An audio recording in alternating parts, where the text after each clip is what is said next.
Welcome back students of class 10th। Last video में हमने nature of lines और उनकी कंडीशंस को स्टडी किया था। एक टेबल भी हमने बनाई थी जिसमें इंटरसेक्टिंग लाइंस की कंडीशन क्या है, पैरेलल लाइंस की और कोइंसिडेंट लाइंस की कंडीशन क्या है। तो उसके बेसिस पे आप 3.2 एक्सरसाइज को अटैम्प्ट कर सकते थे, जैसा कि मैंने कल बोला था।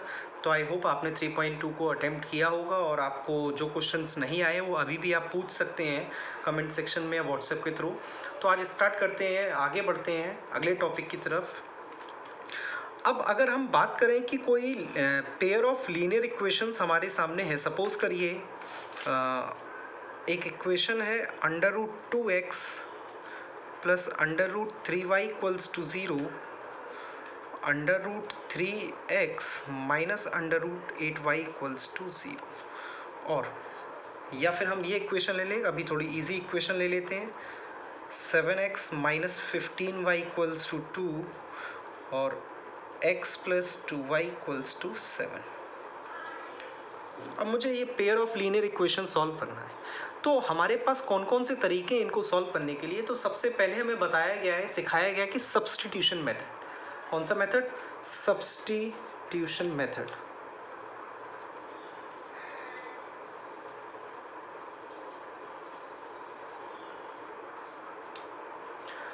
नाम से ही पता चल रहा है सब्स्टिट्यूट करना होगा। यानी अब हम कर क्या रहे हैं, पहले आपको ध्यान देना होगा कि किसी भी इक्वेशन को सॉल्व करने से पहले हमें चेक करना पड़ेगा कि उसका नेचर क्या है। तो इसका नेचर अगर आप चेक करेंगे तो आपको मिलेगा कि ये इंटरसेक्टिंग लाइंस को रिप्रेजेंट कर रहा है, क्योंकि यहाँ पे a1/a2 is not equal to b1/b2। यानी लाइंस कैसी हैं, इंटरसेक्टिंग है। इसका यूनिक सॉल्यूशन यहाँ पर होगा। तो आगे बढ़ते हैं। तो हमने पहली इक्वेशन को उठाया या दूसरी, यहाँ पे आप फ्री हैं सब्स्टिट्यूशन मेथड को अटेम्प्ट करने के लिए। या तो आप पहली इक्वेशन को पिक करें या सेकेंड इक्वेशन को, लेकिन मैं आपको सलाह दूंगा आप उस इक्वेशन को पिक करें जो देखने में ईजी लगे, जिसमें ज़्यादा चीज़ें ना हो। तो मुझे यहाँ पे सेकेंड इक्वेशन थोड़ी सी हल्की दिख रही है, तो फ्रॉम इक्वेशन सेकेंड हम सेकेंड से स्टार्ट करेंगे।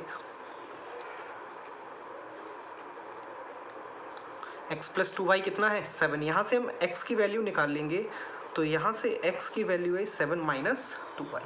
इस x की वैल्यू को सब्स्टिट्यूट करेंगे किस इक्वेशन में? बस उसमें नहीं करेंगे जो आपने यूज़ किए। तो बची कौन सी? पहली इक्वेशन, इन इक्वेशन फर्स्ट। तो 7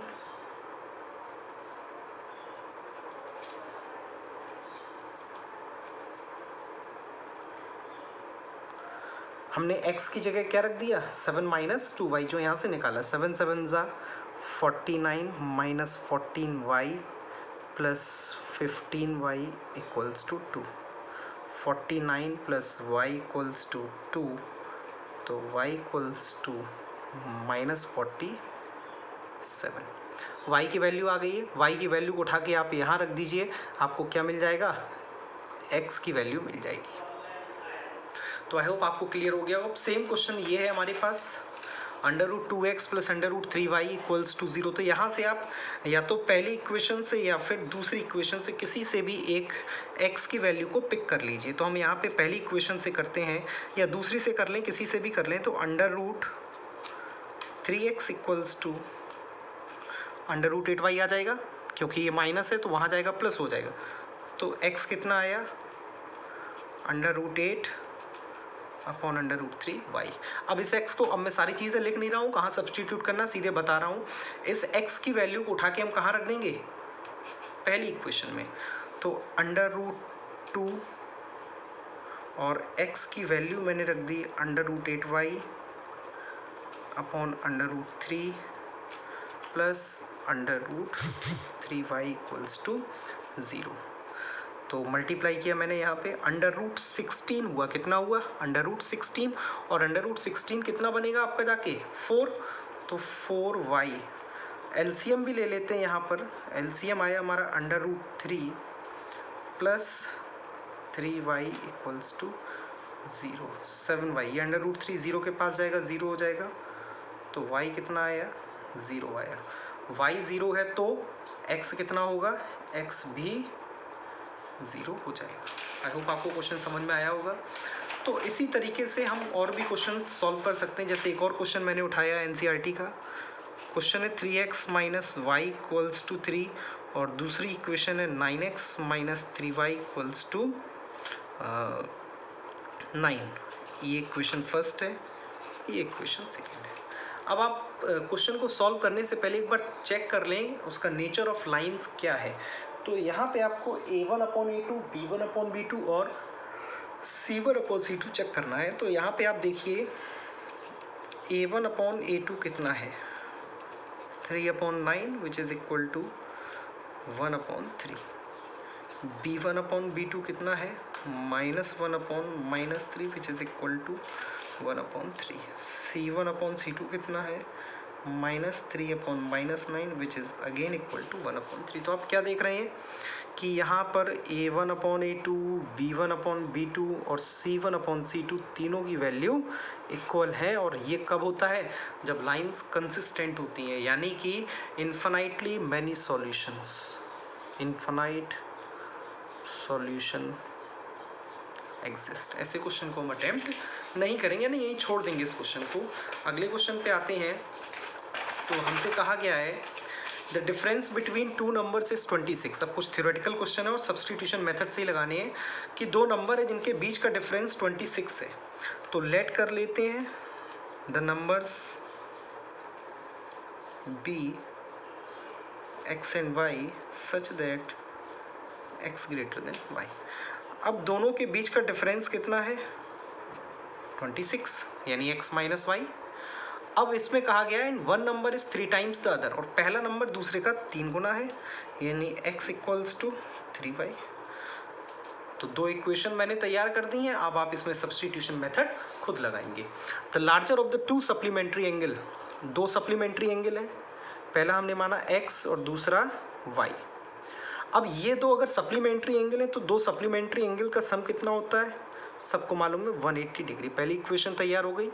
क्या कह रहे हैं, जो बड़ा है larger of the two supplementary angle, जो बड़ा है वो छोटे से 18 डिग्री ज़्यादा है। मान लेते हैं x बड़ा है, जो छोटे से 18 डिग्री ज़्यादा है। तो इसको हम ऐसे भी तो लिख सकते हैं x minus y equals to 18।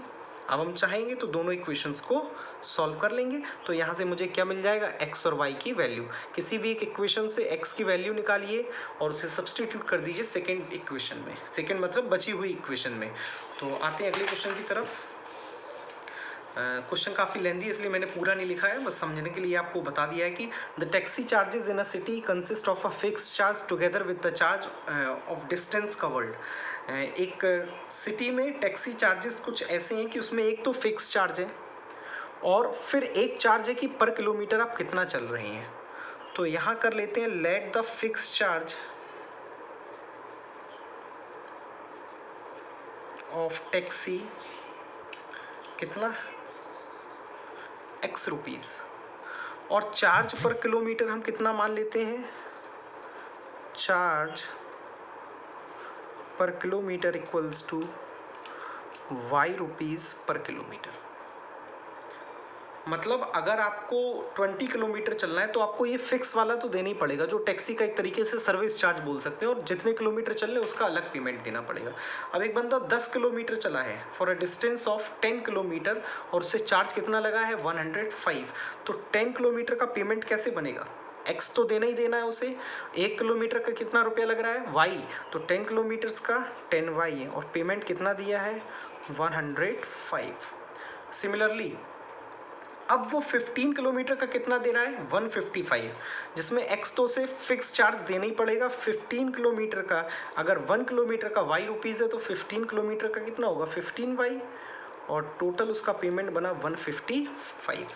तो अब आपके पास दो इक्वेशंस तैयार हैं जो कि लीनियर है, और इन दोनों इक्वेशंस में आप सब्स्टिट्यूशन मेथड लगा सकते हैं, यानी इससे आप x की वैल्यू निकालिए और वापस सेकंड इक्वेशन में रख दीजिए।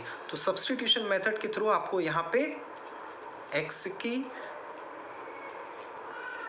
और y की वैल्यूज़ मिल जाएंगी, जहाँ पे एक्स आपको क्या बताएगा कि वो फिक्स चार्ज कितना है जो टैक्सी के लिए लग रहा है, यानी जो हर व्यक्ति को देना है, चाहे वो 1 किलोमीटर चले, चाहे वो 20 किलोमीटर चले, चाहे वो 100 किलोमीटर चले, उसको एक्स रुपए तो देने ही देने हैं। बाकी का पेमेंट उसका जो होगा वो पर किलोमीटर के अकॉर्डिंग बनेगा। तो 3.3 के कुछ क्वेश्चंस मैंने लिए थे, बाकी के क्वेश्चंस आप लगाइए, और जो क्वेश्चंस नहीं आ रहे उन्हें आप पूछिए, और कमेंट सेक्शन में वो क्वेश्चन के साथ आप रेफरेंस दे सकते हैं या फिर व्हाट्सएप पर पूछ सकते हैं। Thank you.